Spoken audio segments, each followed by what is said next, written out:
کوے اور لومڑی کی پیاری کہانی۔ اگر آپ اسی طرح کی پیاری پیاری ویڈیوز دیکھنا چاہتے ہیں تو ہمارے چینل کو سبسکرائب اور ویڈیو کو لائک کر دیں۔ تو ایک دفعہ کا ذکر ہے کہ ایک جنگل میں ایک کوا اپنے کھانے کی تلاش میں ادھر ادھر اڑ رہا تھا۔ وہ کافی دن سے بھوکا تھا اور کھانا تلاش کر رہا تھا۔ ویسے ہی اس کو ایک زمین پر روٹی گری ہوئی دکھائی دیتی ہے۔ کوا روٹی دیکھ کر بہت خوش ہوتا ہے اور روٹی کے پاس جا کر اسے اپنی چونچ میں اٹھا کر کونے میں ایک درخت پر بیٹھ جاتا ہے۔ دوسری طرف لومڑی بھی کھانا تلاش کر رہی ہوتی ہے۔ لومڑی بھی کافی دن سے بھوکی ہوتی ہے۔ کھانا تلاش کرتے کرتے اس کی نظر درخت پہ بیٹھے ایک کوے پر پڑتی ہے جس کے چونچ میں ایک روٹی ہوتی ہے۔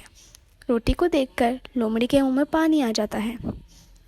لومڑی سوچنے لگتی ہے کہ کس طرح کوے سے روٹی لی جائے۔ وہ اپنا شارپ دماغ چلاتی ہے اور حل نکالتی ہے۔ وہ جلدی جلدی کوے کی تعریفیں کرنا شروع کر دیتی ہے۔ کہتی ہے، کوے میاں تمہاری آواز کتنی اچھی ہے، تمہارے پر کتنے پیارے ہیں، اور جب تم گانا گاتے ہو تو پورے جنگل میں سر پھیلنے لگتے ہیں۔ ہر جانور تمہاری آواز کی تعریف کرتا ہے۔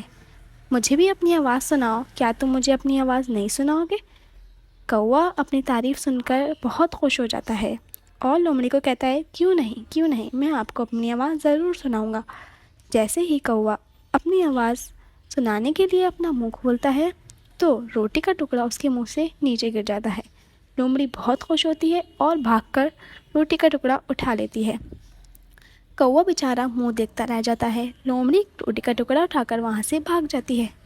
بچوں، ہمیں اس کہانی سے یہ سبق حاصل ہوتا ہے کہ کوئی بھی تعریف کرے تو ہمیں اس تعریف سے بے حد خوش نہیں ہونا چاہیے اور اپنے کام کو خراب نہیں کرنا چاہیے۔